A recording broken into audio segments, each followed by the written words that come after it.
Yunanistan denince ilk akla gelen eserlerden bir tanesi budur. Bayan var burada şu şekilde. Evet, şu şekilde resim çekip sizin resminizi buraya koyuyorlar. Bu minare yüzünden veba hastalığının çıktığı söyleniyor.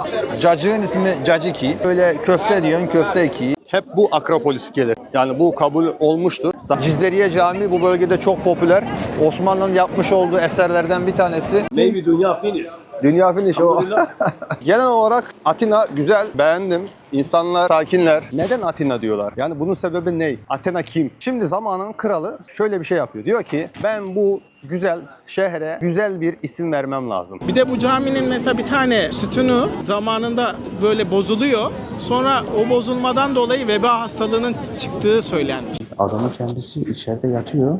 Bir de böyle getirip ekmek bırakıyorlar arkadaşlar. Şimdi size göstereyim. İnsanlar böyle mutlular, hayatın tadını alıyorlar. Ama kremalısını seçin. Kremalısı bizim Türkiye'de çok fazla olmuyor. Ben görmemiştim.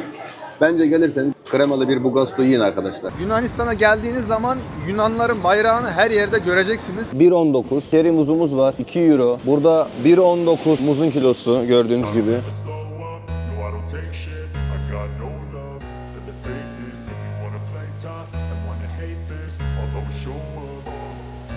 I don't ever slow up, no I don't take shit. I got no love for the fakeness. If you wanna play tough and wanna...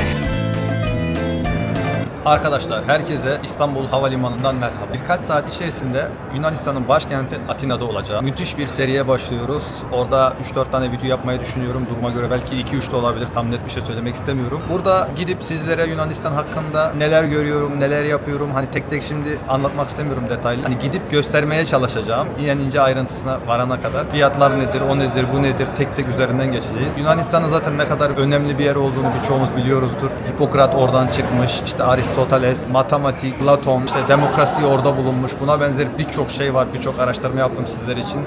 Çok müthiş şeyler göreceğiz. Çok müthiş şeyler öğreneceğiz. Acayip hikayeler var. Bayağı bilgi topladım sizler için. İnşallah beğenirsiniz. İnşallah hoşunuza gider. Sizden ricam eğer videoyu beğenirseniz, yorum yaparsanız, abone olursanız çok sevinirim. İstanbul Yeni Havalimanı'ndan Atina'ya uçuş yaptık. Uçuşumuzu Aegis Airlines'la 1 saat 20 dakikada gerçekleştirdim. Şimdi burada hava nasıl? Hava biraz şöyle bir 17-18 derece ama böyle biraz rüzgarlı. O yüzden ben de montumu falan getirmiştim. İyi oldu. Buradan şimdi metroya binip şehir merkezine gideceğim.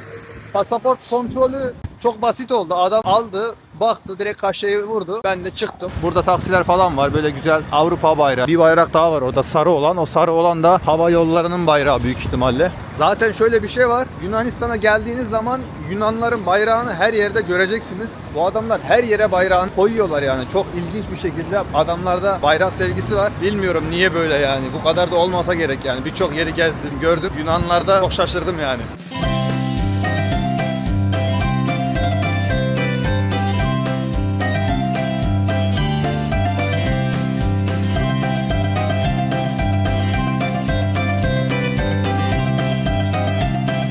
Herkese Atina akşamlarından merhaba arkadaşlar. Geldim, yerleştim. Bir arkadaşım var, Utku. Utku'yla biz Rusya'da beraber çalışıyorduk. Kendisi buraya gelmiş tatile. Dün Instagram'da gördüm. Şimdi onunla buluşup bir şeyler falan yiyeceğiz. Ben burayı sevdim. İnsanlar böyle mutlular. Hayatın tadını alıyorlar. Ben böyle gördüm. Hani ilk izlenimim, ilk günler böyle. Metroda falan biraz dikkat ettim. İnsanlar genelde mutlular, birbirlerine gülüyorlar, saygılılar. İşte güvenlik anlamında bir problem görmedim. Birisi gelip telefonunu, kameranı çalacak gibi değil. Etraf genellikle temiz, kalite had safhada. Böyle paçoz insan da etrafta çok fazla yok. Hani böyle kıyafetine falan filan dikkat ediyorlar. Havalimanında indikten sonra arkadaşlar bilet alıyorsunuz. Bu bilet ben 20 euroya aldım ama şöyle bir durum var. Benim almış olduğum bilet 3 günlük full bilet. Yani hem havalimanına gidiş, havalimanından geliş. Normalde tek bilet 9 euro. Çift alırsanız 16 euro ama 3 gün full alırsanız arkadaşlar 20 euro. Güzel mekanlar yapmışlar.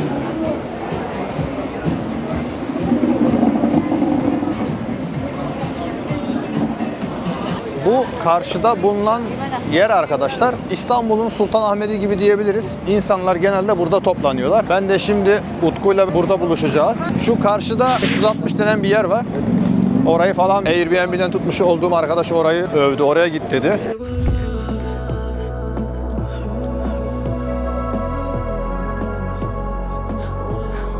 Way beat to get right now. Mekan genel olarak fena değil. Şu karşıda bulunan yer arkadaşlar Osmanlı'dan kalma bir cami. Bu cami şu anda aktif değil. Burayı şu anda müze diye kullanıyorlar. Ama gerçekten Cizleriye Camii bu bölgede çok popüler.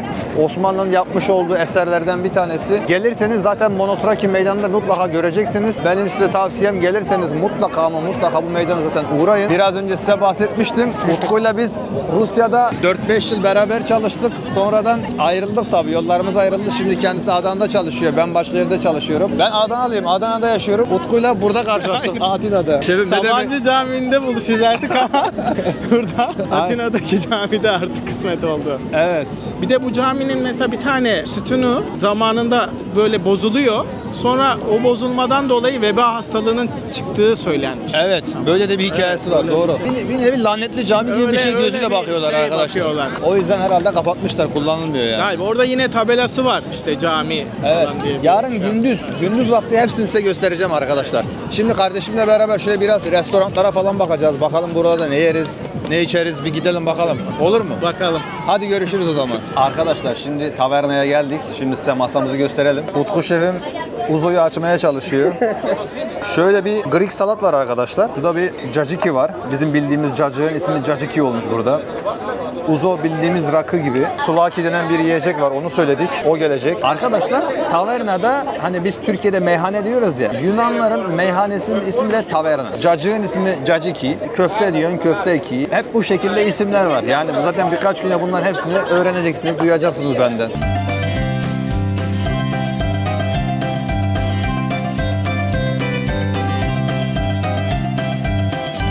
Herkese günaydın. Şimdi kalmış olduğum yer şu arkamda görmüş olduğunuz bina. Ben çıkar çıkmaz burayı böyle bir balık pazarı falan bekliyordum da burası bir manavmış. Şöyle bir bakın. İşte burada meyvelerini, sebzelerini, mangoları, avokadolara bakın fiyatlara bakalım. Şöyle elmanın kilosu 1.19. Seri muzumuz var 2 euro. Burada 1.19 muzun kilosu gördüğünüz gibi. Şöyle soğanımız var 1 euro. Patatesimiz yine 1 euro. Kangal bildiğimiz kangalı satıyorlar arkadaşlar. 2,5 euro. İşte şurada brokolimiz 1 euro. Mantarlar var. İşte yine mantarlar var. Bu mantar 3 euro. Yani böyle fiyatlar fena değil arkadaşlar. Hemen 40'la çarpabilirsiniz. Çilekler var. Ne yazmış? 3 euro yazmış. Şöyle bir çileğe 3 euro. Bizim Türkiye'de herhalde 150 lira falan mıydı ya?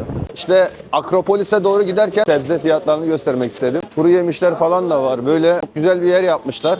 İnanılmaz temiz arkadaşlar. Şu karşıda da bir çarşı var. Bir oraya bakacağım. Hemen şu karşıya geçip size biraz fiyatları göstereceğim. Ondan sonra hemen Akropolis'e doğru yürüyeceğim arkadaşlar. Zaten yakın bir yerdeyim. Şunlar bildiğiniz tavuk. Ama ne hale getirmişler. Yani fiyatlar şunun 8,5 yazıyor. Şurada 8 yazıyor. 7,5 yazıyor. Bunlar domuz mu acaba? Şu domuz değil de şunlar. 14. Abicim burada da koyunları ayrı kesiyorlar ya. İlginç bir hazırlama sistemleri var Yunanların. İşte şöyle gördüğünüz gibi arkadaşlar steak'in kilosu 12 euro. Şuradakiler işte 10 euro. Şöyle 12 euro. Daha doğrusu 13 euro. Fiyatlar bu şekilde. Bunlarda domuz var arkadaşlar. Fiyatlar çok fena değil. Türkiye'de en son etin kilosu 850-900 liraydı. Burada da hesaplayınca daha ucuza geliyor. Yani 10 euro, 12 euro falan dediler. 450-500 lira. Yine etin fiyatı bize pahalı arkadaşlar maalesef. Bir Yunan kahvaltısı yapmaya geldim. Burada çok güzel kahveler yapıldığını falan gördüm. Zaten görüyorsanız şöyle kahveler için aparatlar yapmışlar. Hep böyle ayrı ayrı markanın. İşte Umberto'nun var, Venetti'nin var. Güzel yerler yapmışlar. Bir de şöyle ben bir cappuccino aldım. Burada da böyle yine çok güzel şekerlemeler kahvaltı için olsun. Çok güzel ekmekler çıkarıyorlar. Güzel bir yer. Bence gelirseniz buraya bir uğrayın. Çok kaliteli. Şurada bizim bildiğiniz tahin helvaya benziyor. İşte baklavalar falan da var böyle. Kahvaltılık için gelip böyle direkt hazır işte salata, kahvaltı tarzı şeyler alabilirsiniz. Mekan da burası arkadaşlar. Bayağı popüler. Şöyle üst katı falan da var. Güzel yapmışlar. Ben şundan söyledim. Yani Yunan böreği güzel bir yer. Bayağı da kalabalık. İnsanlar hep böyle tercih ediyorlar. Ben de geldim bir tadına bakacağım. İnşallah güzel olur. Arkadaşlar şimdi bugatsamı aldım kremalı. Böyle Yunan böreği diyelim. Bizim Kürt böreğine de benziyor. Şöyle size göstereyim. Bir de şöyle bir cappuccino aldım. Şimdi bir tadına bakacağım. Bakalım dedikleri kadar iyi mi? Yani bizim Kürt böreğine benziyor ama lezzetli. Bir de kahvesini alayım. Kahvesi de güzel. Bugasto da güzel. Bence gelince denemeye değer. Ama kremalısını seçin. Kremalısı bizim Türkiye'de çok fazla olmuyor. Ben görmemiştim. Bence gelirseniz kremalı bir Bugasto yiyin arkadaşlar. Akropolis'e giderken hemen şöyle yol üzerinde eşya satarlar ya, gördüğünüz gibi. Hemen geldim buradan 1,5 euroya tanesi hediyeliklerimi de aldım. Sizin de aklınızda bulunsun. Yani hediyeliklerinizi ucuz yerden çözmeye çalışın. Sonra problem olabilir. Burada da abim sağ olsun böyle benim için hediyelikleri tek tek böyle paketliyor. Hediyelikleri aldım. Akropolis'e doğru giderken şöyle sizlere biraz da etrafı göstereyim. Hani Atina'da sokaklar, Atina'da yaşayış, Atina'da insanlar.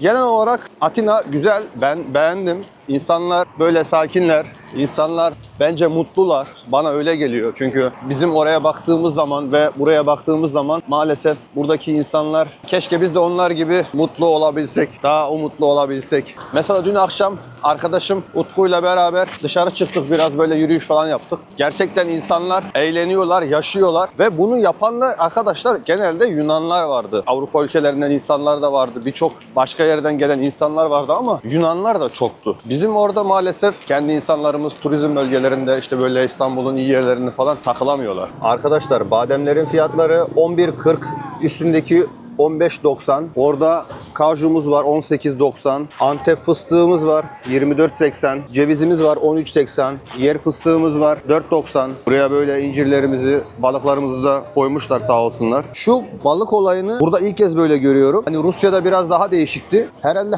bunlar daha kokuyor arkadaşlar. Bunları daha yeni tuzlamışlar. Bu şekilde tuzlu balık da satıyorlar. Kilosu da 23.90. Kalimera. Good morning. Thank you very much. Burada da abim ne diyor? Good fish. Good fish, ha? Where you from? Türkiye. Türkiye.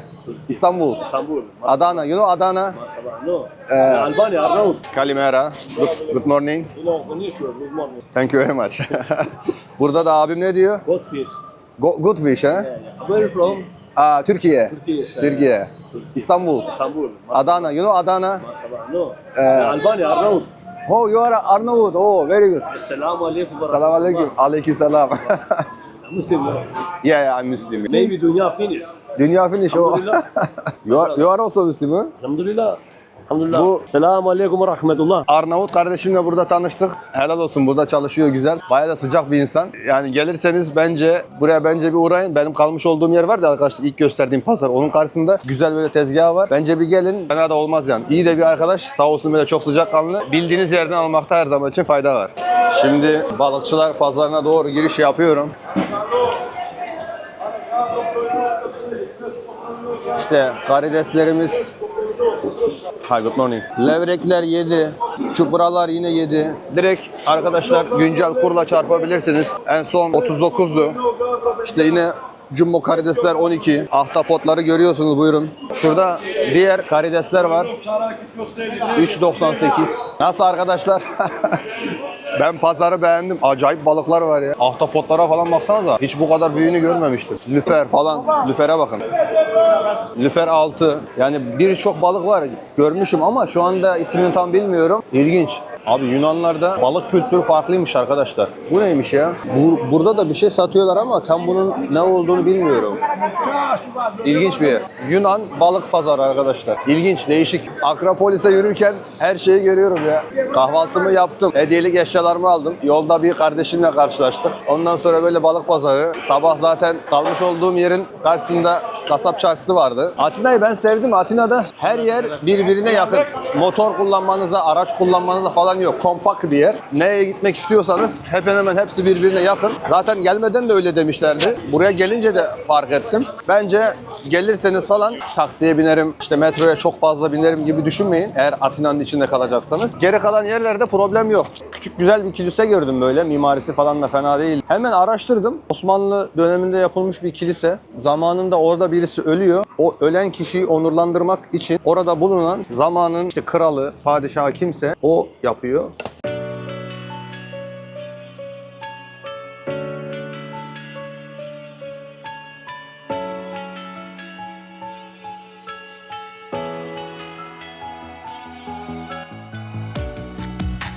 Living in the same routine, like the seasons I'm on repeat. It's a long way down. Trying not to Adamın kendisi içeride yatıyor arkadaşlar. Ben de geldim böyle şimdi buradan çıkacağım. Zamanın değerli insanlarından bir tanesiymiş. Adamın kendisi içeride yatıyor. Bir de böyle getirip ekmek bırakıyorlar arkadaşlar. Bir de şu şekilde bir şeyler bağlıyorlar ve dilek tutuyorlarmış. Yani şöyle şimdi size göstereyim. Değişik, güzel bir yer yapmışlar arkadaşlar. Ben çok beğendim. Yani zamanında bir adam ölüyor. Bu adam da o ülke için faydalı bir aziz dedikleri adamlardanmış. Onun hatırına bu şekilde yapıyorlar.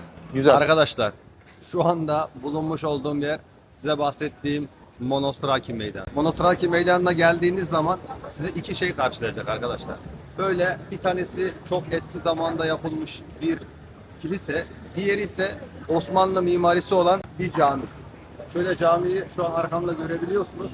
Bu caminin bir de değişik bir hikayesi var. Sizlere şöyle anlatayım. Bu cami zamanında yapılırken minaresi vardı ve bu minare yüzünden veba hastalığının çıktığı söyleniyor. Hatta şefim dün anlatmıştı bu şef. Minarelerini falan filan yıkıyorlar artık. Ya büyük ihtimalle ya 2 tane vardı ya 1 tane vardı. Minarelerini falan yıkıyorlar. Hani böyle veba hastalığına sebep olduğu için ve dediğim gibi orada bulunan 4 tane sütun da arkadaşlar şu Akropolis tarafında bulunan o önemli eserler tarafından alınmış ve getirilmiş, buraya konulmuş. Eskiden burası cami olarak aktifti ama artık değil. Şu arka tarafta bulunan yer arkadaşlar gerçekten böyle değişik, güzel bir kilise yapmışlar. İçerisinde böyle yine her zaman karşılaşabileceğimiz şeyler var. Hani yine mum yapıyorlar. Ben resim video çekmek istediğimi söyledim, izin vermediler. Dün akşam burayı sizlere arkadaşlar göstermiştim. Fena bir yer değil. İnsanların toplanma yeri, gelip burada buluşuyorlar. İşte yemeğini yiyorlar, içiyorlar. Sütunlar arkadaşlar 4 adet gelmiş. Yani görebiliyor musunuz? Bunlara direkt zamanında Osmanlı, Bizans'tan kalma Akropolis'in tepesinden, o yukarıda görmüş olduğunuz yerden getiriyorlar. Buraya yapıyorlar. Zaten Osmanlı mimarisi görüyorsunuz. Her yerde belli yazılar falan filan. Can I enter with camera? Yeah. Ha, okay. Ha, we need to take. Ha ha. Okay, okay. Okay, thank you very much. Okay, okay, no problem. Hemen arkadaşlar Akropolis'e çıkmaya başlarken zaten Monostraki meydanı şöyle arkada kalıyor. Arkadan geliyorsunuz direkt. O Osmanlı yapımı olan caminin oradan geçiyorsunuz. Burada da bir donation, para falan topluyorlar. Ha, resim çekiyorlarmış. Hello, how are you? Like photo, I'm fine and you. We can make for you newspaper with your photo and you will be celebrities. Oh, really? How much this one? It's just donation. You pay whatever you want. Oh, really? Yes, of course. We can make for you with this background or maybe just walking, like spontaneous photo. Why not?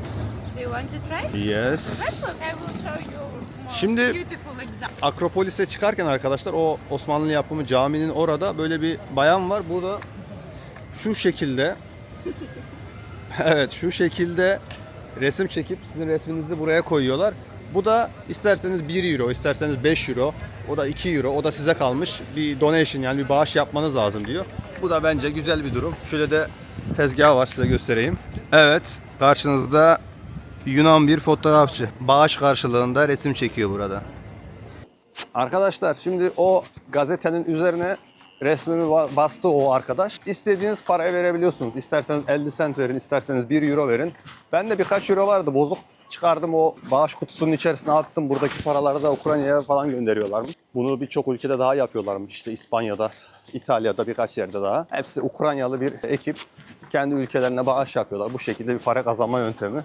Akropolis'e çıkarken sokaklar, Athena, Poseidon. Şimdi sizlere aklıma gelmişken anlatayım. Yunanistan'ın başkenti Atina. Neden Atina diyorlar? Yani bunun sebebi ne? Athena kim? Şimdi zamanın kralı şöyle bir şey yapıyor. Diyor ki ben bu güzel şehre güzel bir isim vermem lazım. Bunun için işte herkese haber gönderiyor falan. 2 tane tanrıça geliyor işte. Bir tanesi Athena, bir tanesi Poseidon. Şimdi diyor ki hadi yarışın bakalım. Poseidon 3 başlı mızrağı var. Belki şurada görüyorsunuzdur. Bunu yere bir vuruyor arkadaşlar. Yerden böyle su fışkırıyor.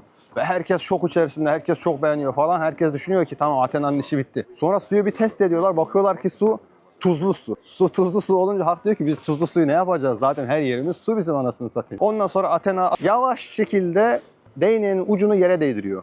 Ve oradan böyle bir zeytin ağacı, yaprakları böyle altın şeklinde ve meyvesi var böyle bir sürü.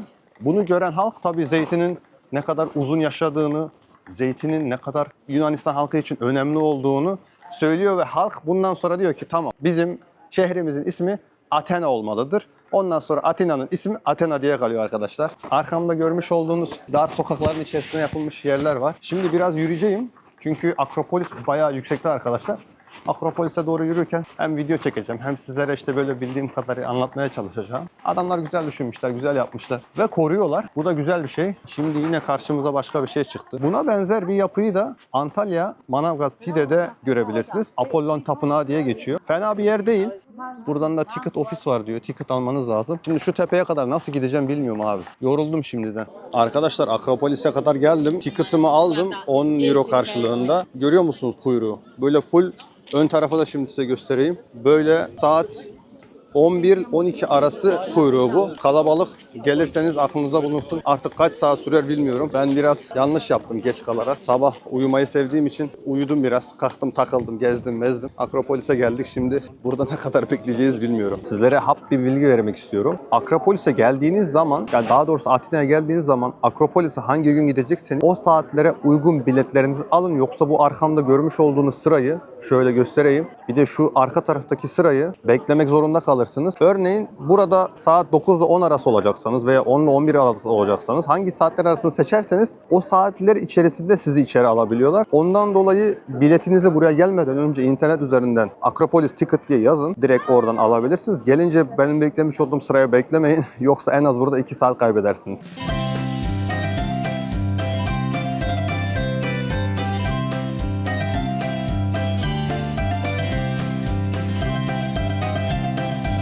İnsanlardan arasından, kalabalıktan çıkıyorum. Acayip bir insan kalabalığı var. Sürekli her yerde işte turlar falan gelmiş. Sizlere insan kalabalığını göstereyim. Özellikle şu taraf bayağı kalabalık. Yine her tarafta zeytin ağaçlarımız. Yukarı çıktıkça bakalım daha neler göreceğiz. Abi çok ihtişamlı bir kapı yapmışlar. Gerçekten şöyle size göstermeye çalışayım. Şu sütunlar falan çok iyi. Dünya üzerinde Akropolis denildiği zaman hep bu Akropolis gelir. Yani bu kabul olmuştur. Zaten UNESCO Dünya Mirası listesinde. Zaten Yunanistan'da 17-18 tane UNESCO listesine girmiş eser var. Yani burası gerçekten tarih anlamında süper. Zaten şu yapmış oldukları mermer yapılar var. Hani insanları falan resmediyorlar ya. Şöyle gerçekten abi resmen buram buram tarih kokuyor yani. Adamlar gerçekten yapmışlar. Yani milattan önce 500. yılda böyle bir şey yapıyorlar. Düşünsenize arkadaşlar. İlginç. Ve burada acayip mitolojiler var. Zeus hakkında filmlere falan çok konu olmuştur yani. O yüzden Yunanistan gerçekten zamanı olan arkadaşların gelmesi lazım. Zaten Türkiye'den 1 saat 20 dakikada uçuyorsunuz. Çok da pahalı değil. Hani 100-150 euroya bilet falan alabiliyorsunuz. Arkadaşlar mermerlerin üzerine farklı bir mermer yapmışlar. Böyle bildiğiniz bizim hani Türkiye'de camilerde olur ya.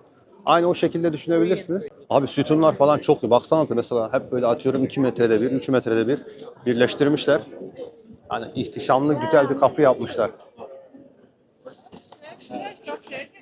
Burası gerçekten çok büyük. Buraya hatta şöyle diyebiliriz. Dünyada antik Yunan mimarisinin en büyük eseri. Bunu bütün dünya kabul etmiştir. Herkes tarafından bilinir. Yunanistan denince ilk akla gelen eserlerden bir tanesi budur. Çok büyük, çok ihtişamlı. Yani müthiş. Zamanında Athena için yapılmış. Tabii burası zamanla Athena inanışını yerine işte Hristiyanlığa, işte Müslümanlığa falan bırakıyor. Yani burada hangi devlet, hangi millet olmuşsa onlar burayı kullanıyorlar. Altın oran denilen bir şey var arkadaşlar. Çoğunuz biliyorsunuzdur. Altın oran da burada geçerli. Yani bu binayı altın orana göre yapmışlar.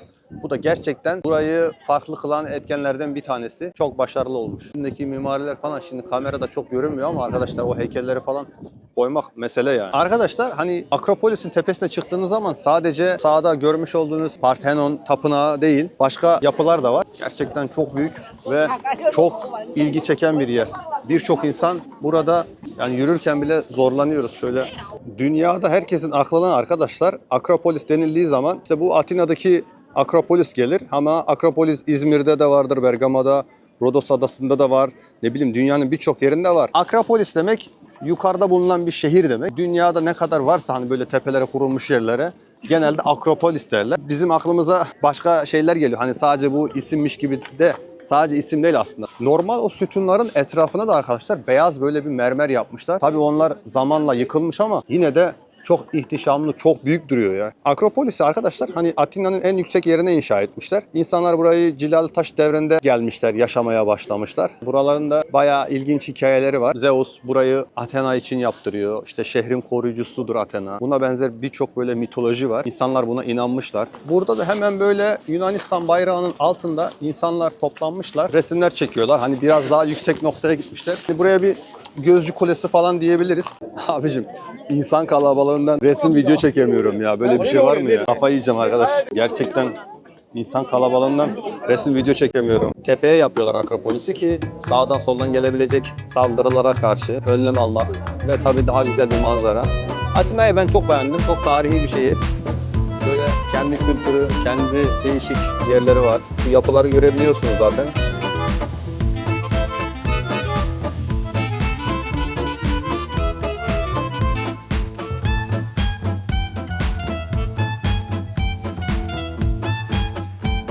Yani zar zor birkaç resim video aldım ama çok zor ya gerçekten adamı zorluyorlar.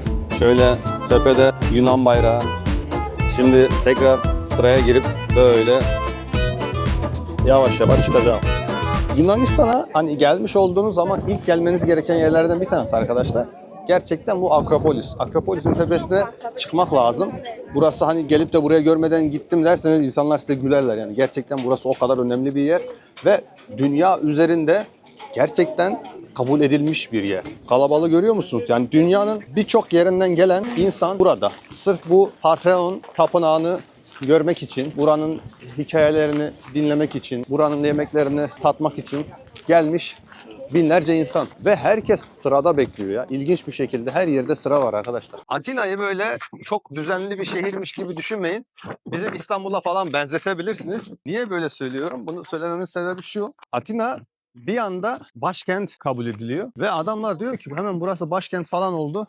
Bir anda şey yapıyorlar. Herkes buraya geliyor. Abi herkes buraya yığılınca otomatik olarak Atina'da dağınık bir şehir oluyor. Birbirinin içerisinde sıkışık, biraz kompakt. Hani ama böyle çok da düzenli bir şehir yapılanması yok. Onu da sizlere söylemiş olayım. Hatta bu büyük bir problem mi? Değil tabii ki. Zamanında bunu nasıl yapabilmişler? Hangi teknoloji? Yani adamlar bakıyorlar böyle artık sütunlar, farklı sütunlar yapmaya başlıyorlar. En son abi bildiğiniz bir bayan, o bayanı sütun gibi yapıyorlar. Sütun niyetine kullanıyorlar ya. İlginç.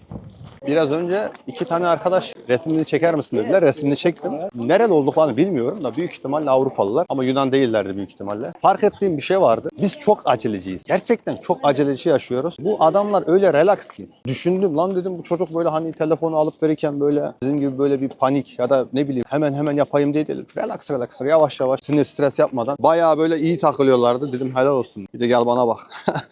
Kendim için konuşuyorum arkadaşlar. Kimse yanlış anlamaz. Ben genelde hızlı yürüyüp şeyleri hızlı yapan bir arkadaşınızım. O yüzden o çocuğu görünce şaşırdım. Lan dedim abi adam hiç stres yapmıyor. Rahat. Yayla gibi aynı. Rahattı yani. Akropolis'in girişi Propoli kapısı. Milattan önce 500. yüzyılda Preklis tarafından yapılıyor. 5. yüzyılda arkadaşlar milattan önce. Acayip değişik eserler ya.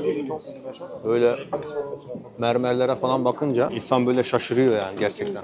Şu an anlamadığım bir şey var. Kardeş neden tamam girerken sıra bekliyoruz da aşağı inerken niye sıra bekliyoruz? Ben onu anlamadım. Yani gerçekten ilginç bir yere geldik. O kadar kalabalık yani gerçekten çok turist çekiyor. Bu kadar olacağını hiç düşünmemiştim. Hani gelirim demiş. Yarım saat, bir saat beklerim de hiç beklediğimden kötü çıktı arkadaşlar. Yani şey anlamında, sıra anlamında yoksa geri kalan o eserler falan filan müthiş gerçekten.